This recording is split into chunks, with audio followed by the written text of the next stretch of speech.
So what I have here is the lentil cutlet mixture, the protein mixture, and I'm going to show you how you wrap it really tightly to make these rolls. So what I do is I take a little water and just get just a few drops, as you can see, and put them on the thing here.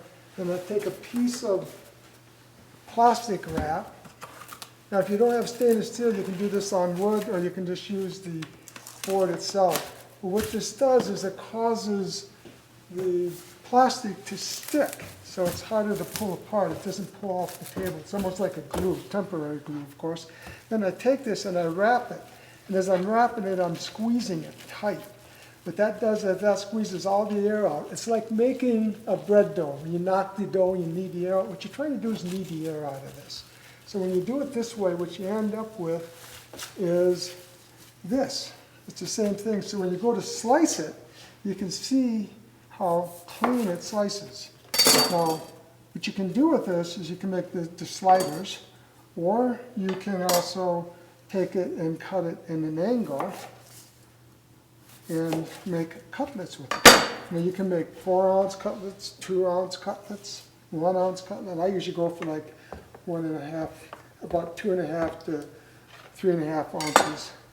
So, and then here you have a perfect cutlet. So you can go from a burger to a cutlet, and then you can also steam it. And I have it wrapped up in a little bowl here still. But I actually steamed it, and it's already cooked. It's a really nice product. All you have to do is slice it almost like a cold cut. So when you open it up and you bring it out of there, you can cut it as thin as paper. You can see how the pulses stick to the protein. Now I want to cut it paper thin, just to give you an idea of how thin you can cut it. See? It's almost like a piece of meat, and it doesn't break apart. So you can use it like a cold cut. You can use it as a cutlet. So I'm going to bread a couple of pieces here, and then I'm just going to brown them off in the pan. And because these are thin, these are probably not going to take more than a few minutes to cook. By the time they're brown, they're going to be ready to eat. So here we have, and again, here's the flour, just a little flour on them.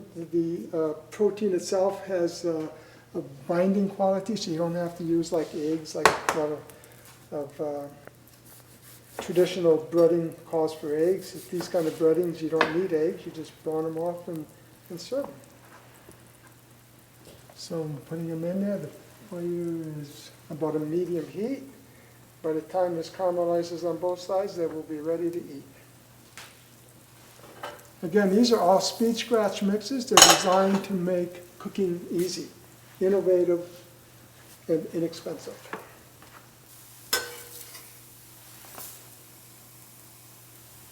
Okay. And there you have it. We have cutlets, small, but these are about 2-ounce cutlets. And they're ready for service. I put them in on the plate with the burgers. You can see the difference in the color. The color on these cutlets is much lighter. They used a higher heat on the burgers. And here you have lentil cutlets with garam masala spice, and they're served with the tikka masala sauce.